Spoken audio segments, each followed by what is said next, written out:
Renyahnya bikin nagih. Dari telur dan bahan alami. Tunggu apa lagi? Dapatkan sekarang.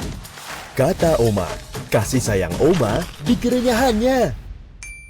Pemirsa, Polda Riau berhasil menggagalkan upaya penyelundupan puluhan calon pekerja migran ilegal yang menjadi korban tindak pidana perdagangan orang.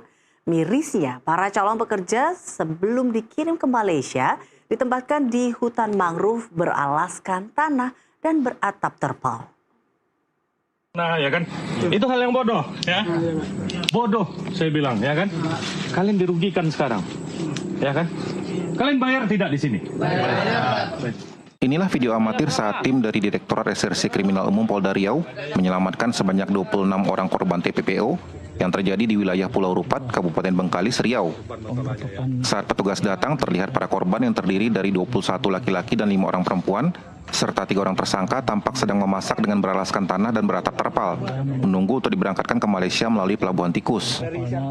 Dari temuan tersebut, petugas kepolisian kemudian melakukan penyelidikan lebih lanjut, sehingga ditemukan 32 calon pekerja migran non-prosedural lainnya di sebuah rumah di Kota Dumai, yang terdiri dari 23 orang laki-laki dan 9 orang perempuan serta 8 orang tersangka. Modusnya, para pekerja ini direkrut oleh TKI yang berada di Malaysia dan menyelenggarakan keberangkatan para calon pekerja yang ada di daerah menuju tempat penampungan yang berada di Pulau Rupat sebelum dikirim ke Pelabuhan Tikus, Malaysia. Jumlah korban yang kita selamatkan pada saat itu adalah 26 orang, laki-laki 21 dan 5 perempuan. Kemudian untuk modus operandi, mereka melakukan perekrutan calon TKI secara langsung melalui TKI yang ada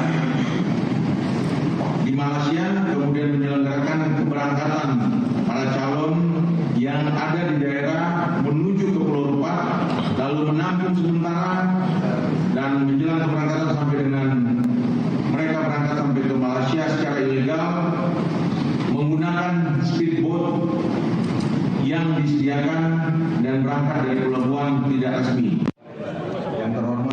Menteri Perlindungan Pekerja Migran Indonesia Abdul Qadir Karding mengapresiasi langkah Polda Riau dalam memberantas TPPO dan menyelamatkan warga negara Indonesia dari penyelundupan. Jadi memang harus banyak hal yang kita lakukan untuk mengurangi TPPO ini.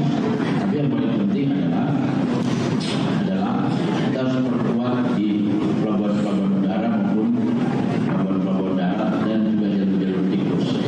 Nah, kita tahu di Riau sini jalur tikusnya banyak. Pemerintah mengimbau masyarakat untuk tidak mudah tergiur iming-iming pekerjaan dengan gaji besar tanpa prosedur resmi. Langkah ini diharapkan dapat menekan kasus perdagangan orang yang masih marak terjadi. Dari Pekanbaru Riau, Riko Krismon, jurnalis NTV melaporkan.